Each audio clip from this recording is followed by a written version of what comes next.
एकता अमन award 2020 Syed मेहरबान अली शाह को दिया जा रहा है, जिसकी मोटिवेशनल वीडियोस ने तहलका मचाया था। 2019 में सबसे ज़्यादा देखने वाली जो वीडियोस थी वो सैयद मेहरबान अली शाह की थी, जिसमें उसने अमन, इंसानियत, प्यार और मोहब्बत का पैगाम आम किया है। बहुत खुशी होती है, बहुत कम है आजकल के दौर में जो लिटरेचर के साथ या जो इतने इलोक्वेंट हों कि अपनी बात पहुंचा सकें लोगों के दिलों तक और फिर इतने ज़्यादा फॉलोअर्स बना सकें। Very rare in society like ours. और ये एक मल्टी फेसेटेड पर्सनैलिटी के मालिक हैं और I have been following him. और ये ना सिर्फ ओरेटर हैं, एक अच्छे रिसर्चर हैं और फिर मुख्तलिफ जो उलूम हैं उन पर इनकी दस्तरस है।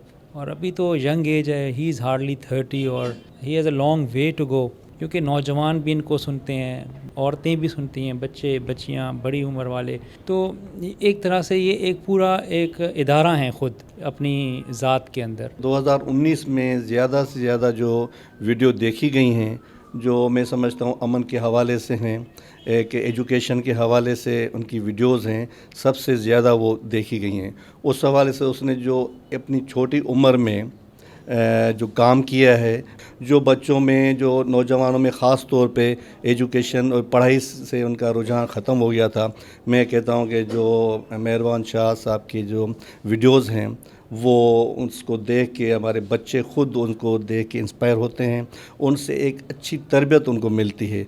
मज़हबी हवाले से, इंसानियत के हवाले से बहुत बड़ा उनका काम है, हम अप्रिशिएट करते हैं। सैयद मेहरबान अली शाह मौला अली अलैहिस्सलाम के 41वें पोते हैं और शाह शम्स तबरेज़ की जो 19वीं पीढ़ी है। तो ये बड़ी हमारे लिए एजाज़ की बात है कि ऐसे सादात हमारे साथ हैं और हमें नसीहतें दे रहे हैं। जैसा माहौल जा रहा है, जैसे सोशल मीडिया जिस स्पीड से जा रहा है कि अगर मेहरबान जैसी शख्सियत नहीं होंगी बहुत ही हम रॉन्ग वे चले जाएंगे।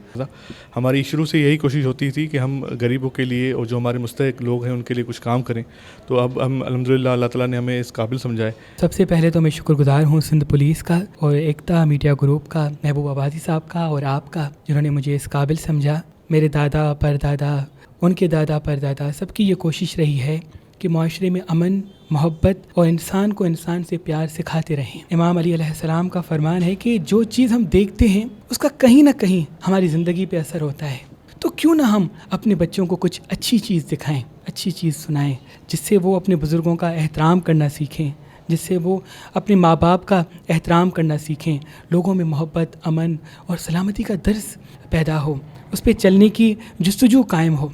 तो उस सिलसिले को कायम इंशाल्लाह रख के और भी आगे बढ़ाएंगे। और मैं एक दूसरा अर्ज़ ये भी करूँगा कि जो इंसान माशरे को बेहतर बनाने की कोशिश कर रहे हैं, बाखुदा इससे बड़ी कोई इबादत नहीं। हम सब इंसान एक दूसरे से जुड़े हुए हैं, लेकिन सबसे बुरी बात यह है कि हम सिर्फ अपने लिए जीते हैं। अगर हम सब एक दूसरे से जुड़ के जिएँ, एक दूसरे का एहसास करके जिएँ, तो बाखुदा ये दुनिया भी जन्नत बन सकती है। बहुत शुक्रिया नाज़रीन, मेहरबान अली शाह साहब की आपने बातें सुनी। वो कह रहे हैं कि अपने लिए नहीं, दूसरों के लिए भी जीना सीखें। अमन के सफ़ीर साईं मेहरबान शाह साहब, जिसका कल एक किताब आ रहा है, ख्वाबों की ताबीर। तो हम इंशाल्लाह अगले प्रोग्राम में किसी नए मेहमान के साथ फिर हाज़िर होंगे। तब तक के लिए इजाज़त, अल्लाह हाफ़िज़।